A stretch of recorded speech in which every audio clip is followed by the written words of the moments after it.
जय श्री कृष्णा। कार्तिक मास महात्म्य 24वां अध्याय। पृथु बोले, हे नारद, कृष्णा वेणी के तट से शिव और विष्णु के गणों ने वैश्यों के शरीर से कलहा निकाली थी, वह आपने हमसे पहले कहा। यह आप बताइए कि ये नदियों का प्रभाव है अथवा उस क्षेत्र का। हे धर्मज्ञ, इससे हमको बड़ा संदेह है। नारद जी बोले, कृष्णा साक्षात कृष्ण का शरीर है और वेणी महादेव जी का स्वरूप है, इसलिए इसके महात्म्य को चतुर्मुख ब्रह्मा भी नहीं कह सकते। तो भी मैं उसके विषय में कहूँगा, उसको सुनो।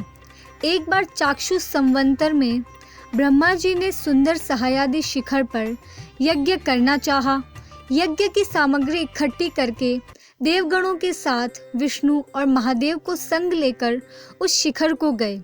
ब्रह्म मुहूर्त में भृगु आदि मुनि ने उनकी दीक्षा के लिए एक सुंदर सभा की और स्वरा नाम वाली सबसे बड़ी पत्नी को बुलाया। वह धीरे धीरे आई।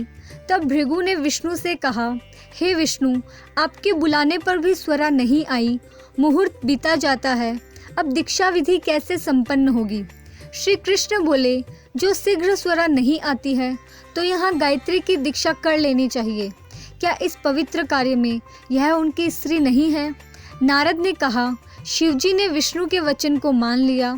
भृगु के इस वचन को सुन गायत्री को ब्रह्मा के दक्षिण भाग में बैठाकर दीक्षा विधि को प्रारंभ किया। भृगु जी दीक्षा विधि कर रहे थे, स्वरा भी यज्ञ स्थल में आ गई और गायत्री को ब्रह्मा के साथ देखकर बोली, जहाँ आरोग्य का पूजन होता है वहाँ दुर्भिक्ष, मृत्यु, भय से ये तीनों वस्तु उत्पन्न होती है।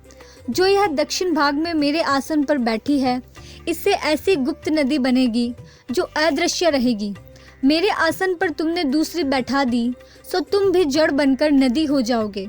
देवता हाहाकार कर दंडवत करके स्वरा से प्रार्थना करने लगे, हे देवी, आपने जो हम ब्रह्मादिक सबको श्राप दिया जिससे हम जड़ी भूत नदी बन जाएंगे, तो ये तीनों लोग नष्ट हो जाएंगे।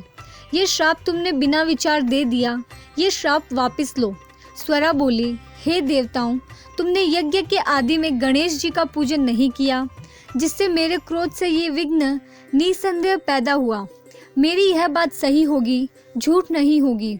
इससे अपने अंशों से जड़ीभूत होकर तुम सब नदी बनोगे और हम दोनों सौत भी अपने अंशों से नदियाँ होकर पश्चिम की तरफ बहेगी।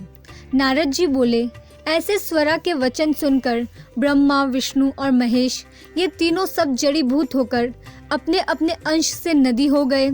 तब विष्णु कृष्णा नदी, शिव वेणी और ब्रह्मा कुमदनी सब अलग अलग नदी हुए। कृष्णा और वेणी उपाख्यान को जो मनुष्य सुनेगा और सुनाएगा, उनको उनके दर्शन और स्नान का फल मिलेगा। आगे की कथा अगले अध्याय में। तब तक के लिए वीडियो को लाइक करें, शेयर करें और चैनल को सब्सक्राइब करें। जय श्री कृष्णा।